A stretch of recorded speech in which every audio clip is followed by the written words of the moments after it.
Hey, it's Tim, and today's adventure takes us out to just a historical spot around San Diego, because, you know, that's where we go.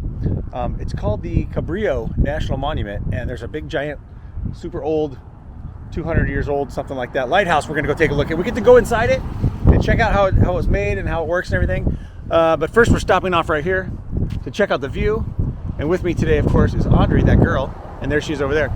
So let's go take a look at the lighthouse. And most importantly, the most important, wonderfulest thing of the day was usually when you go to the national park, you got to pay. But today is free day. It's free day here in the national parks. So if you're watching this video, well, if you're watching this video, it's not today, it's another day. So never mind, you missed it, but it was free day. All right, let's go check a look at the lighthouse and its history on free day. Take a look at this ship. That's cool. Represents a Spanish galleon. This is the signage for the visitor center and monument. We're gonna go inside that building.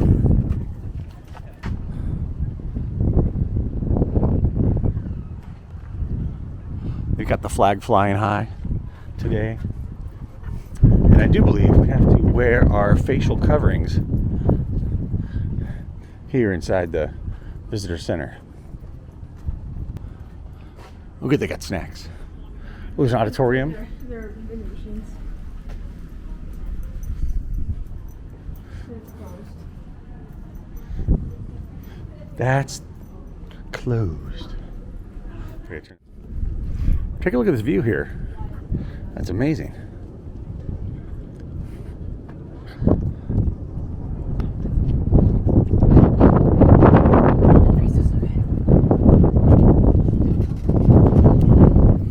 Right over there is a statue of Juan Cabrillo.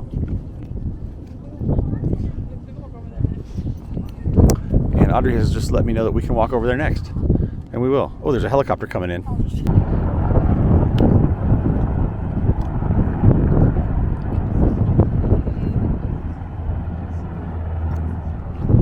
You can really see out there, there's a reef that runs all the way across. All the way to the land right there, like a jetty. That's cool. All right, I went ahead and read the sign, and it turns out that Juan Rodriguez Cabrillo. Did I mention today was free day? We didn't have to pay to get in. I'm very excited about that. Did I mention also that Juan Rodriguez Cabrillo was, in 1542, the first European settler, the first European person, Spain in particular, to land on the West Coast, to come over here. Christopher Columbus, I think it said 50 years prior, Christopher Columbus was on the East Coast, and the Spaniards said, well, we're going to get over there too, and they came all the way around to this side on the West Coast and landed right here in San Diego, on this little stretch of beach right here that I'm showing you. His footprints may still be there.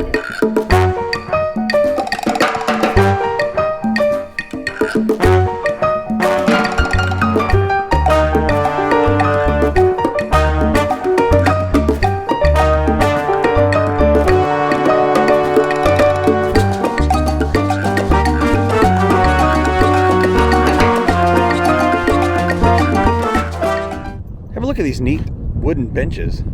There's like a handrail on one side and it's just a bench on the other side. That's nifty. This is like fancy nice wood. Fancy nice wood. It's all shellacked. It's got the shellac on it. There's a couple more right there too. Right over here by the Juan Cabrillo statue. Sure is nice up here today. You know, at our house it was about 100 degrees when we left. 91, I think. 91. It was 91. But now here we are up on this bluff, and it's really chilly, like almost jacket weather. It's almost jacket weather. There's another view of the lighthouse up there. Right there. We're gonna go see that in a minute.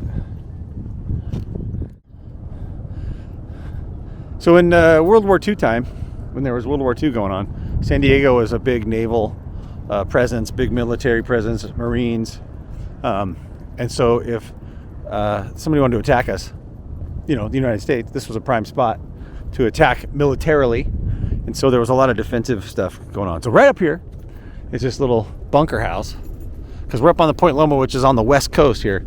there's this bunker house. We're gonna go check it out. Apparently they used it for there was a bunch of like cannons and like gun outposts along the west coast here, which is right down here. You can see the ocean right there, but all along this point was gun and lookouts and stuff, looking for Japanese subs and enemies and such, the bad guys. And so they built this thing here, I guess, and they would document weather information to make the gunfire more accurate out over the ocean if they were shooting at something. So they monitored the weather, and they monitored I guess the weather and people coming in, the bad guys coming in.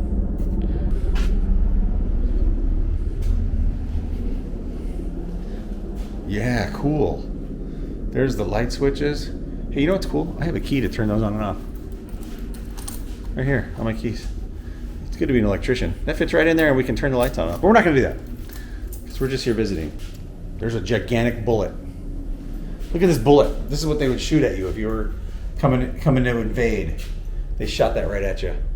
That would take out your boat for sure. Out of a cannon like that. Whoa. This talks about like the cannons and nukes and stuff that they were using.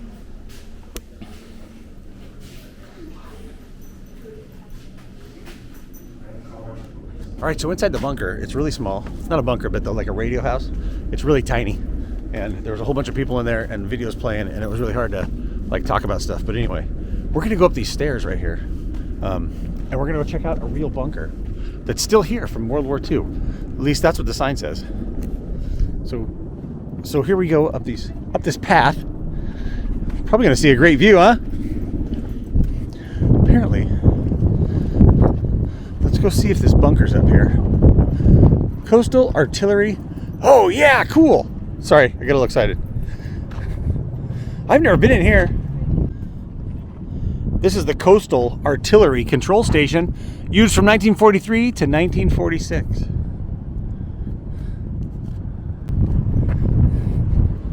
This is a real old school relic from World War II. You go down these steps. I'm going to go down the steps.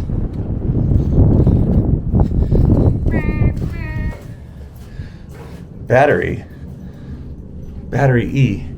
So you come down here where it smells like pee, and it's locked. You can't go in. But we're going to go take a look over here. At least I am. I'm going to go crawl around in the bushes underneath. Or take the path that Audrey just found.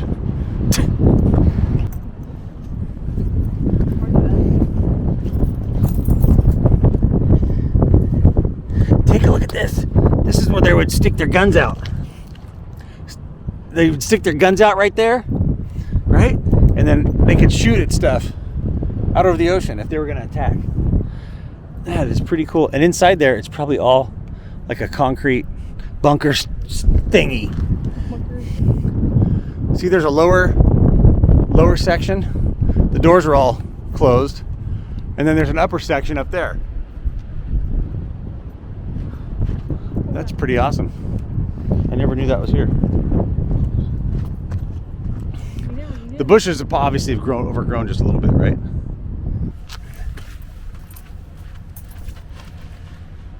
Yeah, take a look. You can't get in. It's like sealed up. I wonder what's in there, if anybody's in there still. There could be dead guys in there. I don't know. Yeah, so you can see it's sealed up pretty good and very rusty. But and they've got like some mesh in here too. But you can cruise along here and take a look at all this stuff. Of course, these bushes are in the way now. Huh. Wow. Look here. I found some really old 1942 communication cabling sticking out of the ground in this little nook. It's a nook and cranny right here next to the bunker house. I guess there's a bunch of these, but this is probably the only one that's left, or the only one we have access to. But I wish we could go inside, but we can't.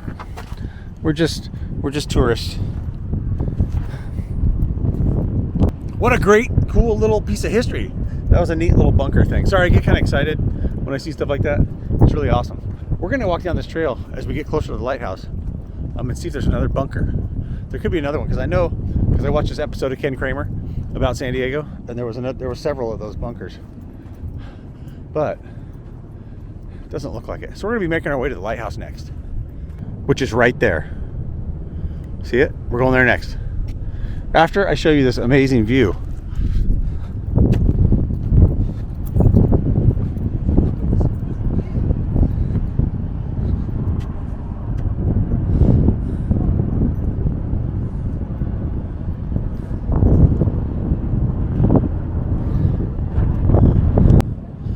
We're on our way up to the lighthouse, but then look here. Someone has planted a new tree and they're caring for it with those sticks. That's nice. And then Audrey just pointed out over here that there's a wind station right there, measuring the wind and the weather and etc., and that kind of stuff. Let's go to the lighthouse now. Who wants to go to the lighthouse? We're gonna go inside and everything, but we do, because it is a federal building, we do have to put on our masks. We have to don the face shield, the facial coverings, I should say, right? Facial coverings. This building right here is in front of, adjacent to, next to, near the lighthouse building. But this one here is the assistant keeper's quarters. They had like a backup lighthouseman. A backup lighthouseman. Assistant lighthouse keeper stayed in here. This is his house. That is amazing. And here, like in all places, there's a all-gender restroom in case you go to the bathroom. So the lighthouse we're seeing up here on this hill was built in 1855. They started using it in 1855. That is a long time ago. And it only worked, they only used it for, I don't know, like 30 years, 36 years or something like that before they built a newer one down the hill. I'll tell you more about that in a minute.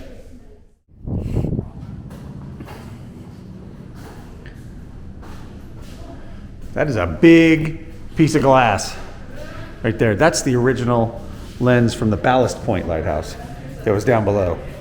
It's a Fresnel lens made in France, I think. That's pretty cool. Look over here, you can see how the lens works.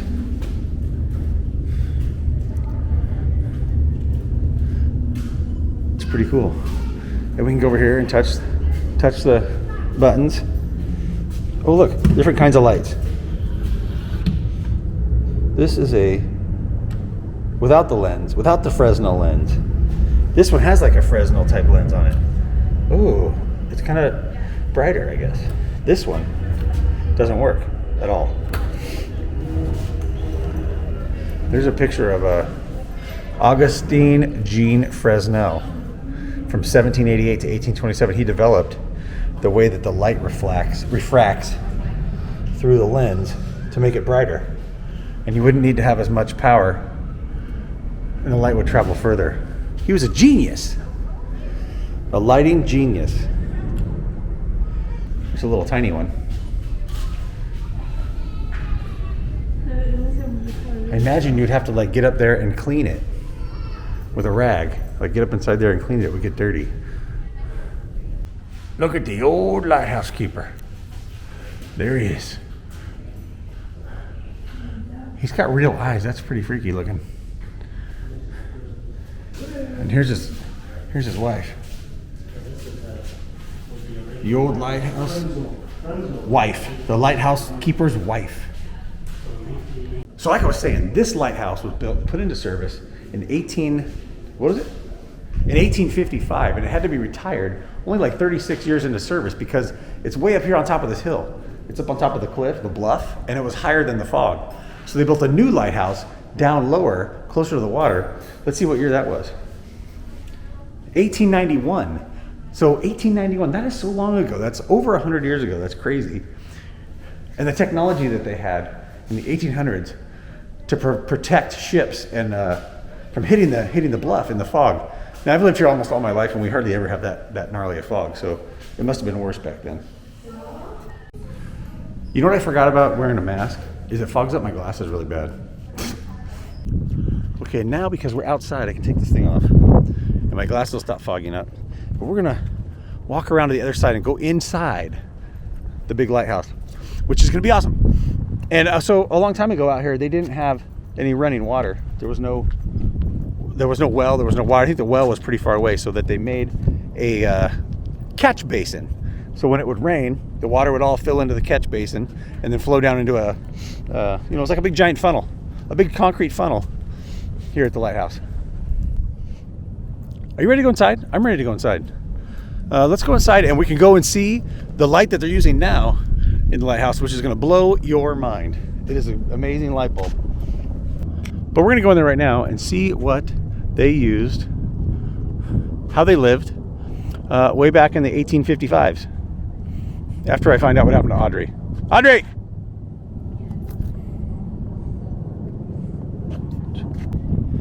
This is where they used to keep the oil shed, because it was an oil lamp that ran the lighthouse. And so they had to have a shed. It's gone now, and that's just the footprint. Because of a 1-year-old's birthday, right?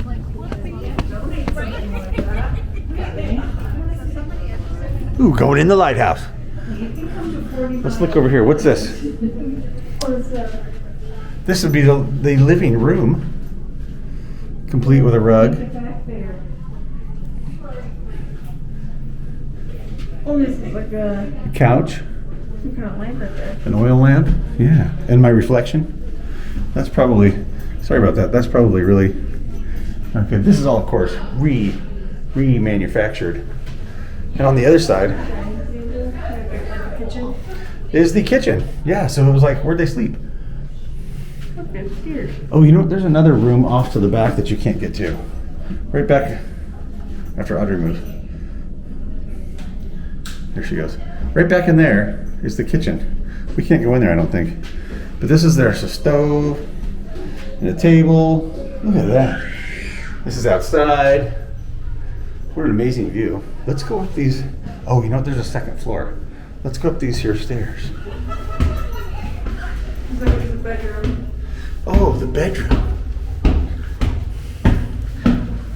Yeah, look at that. They had a guitar. Nice. You can see how that roof now is starting to get like we're in the attic. The attic section. Oh, and here's the storage. Oh, probably for parts for the lamp on the roof. The lighthouse parts, like glass and things like that. In here, what's in here? Oh, the master bedroom, complete with fireplace. Yeah. There's the bed, master bedroom, the hope chest. Yeah, that's the hope chest. Where's my pants? Over there on my hope chest. Tower closed. So we're gonna go up as high as we can go and see, like I said, the most amazing light bulb that they use these days for powering the old lighthouse. Let's go up this ladder a little bit and see. Oh yeah, here we are. Okay, I'm gonna stick the camera. There's these bars right here keeping me from going up, but let's take a look. Up inside there. That is amazing.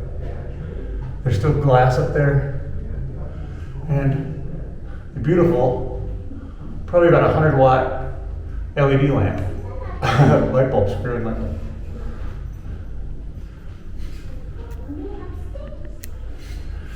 And here I am, looking through the bars. They won't let me up in there. So I gotta stay down here and look. While my glasses fog up. Okay, making our way back down.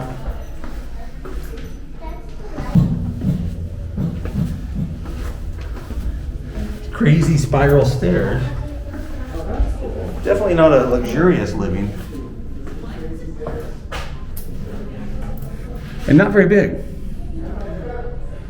But not very big in here. So I guess they used this lighthouse from 1855 to 1891, and before they built the other lighthouse down below. But this thing just fell apart and it was in ruins forever. And they, somewhere in the 1960s, they did some reconstruction and fixed it up. All right, we're gonna go outside. And I suppose if you wanted to eat, you had to, oh geez, you had to have your own garden. I almost tripped over the curb. You had to have your own garden here at the lighthouse. Cool. There's another one of these bunkers down here that they've kind of made it easier for us to see, but yeah, they stick their machine guns through the holes, and then they use these plastic wheelbarrows to haul stuff up. But yeah, these are, I wish they would open one of these so we could see inside. Wouldn't that be cool? I want to get inside there. All right, that's where we were, up on the bluff up there. And we came down the road, and you can see way over there, well, you can't see. We're gonna go down and take a look at these tide pools. Out here in the ocean, the tide pools, if we can, the water seems high. So when the tide goes out, usually it leaves all kinds of creatures on the ground. So we're gonna go see if that's the case today.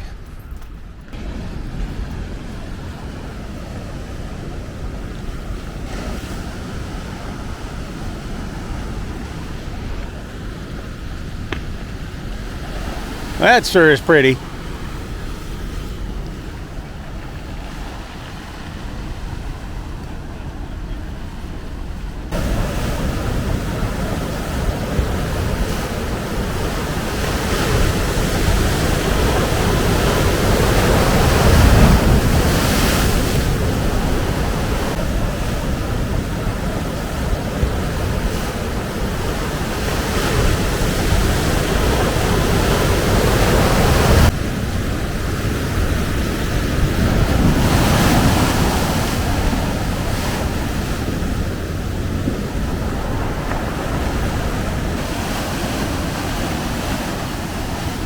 And just to prove that there really are shipwrecks, there's one right there. There's a shipwreck. Indeed. A crashed boat.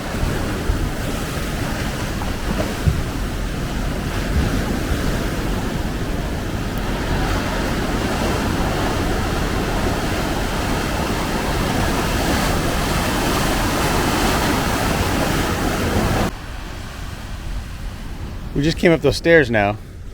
We're gonna go across this little non-bridge bridge. That's pretty cool looking. Oh, there's a whole bunch more areas to explore over here. How beautiful is that?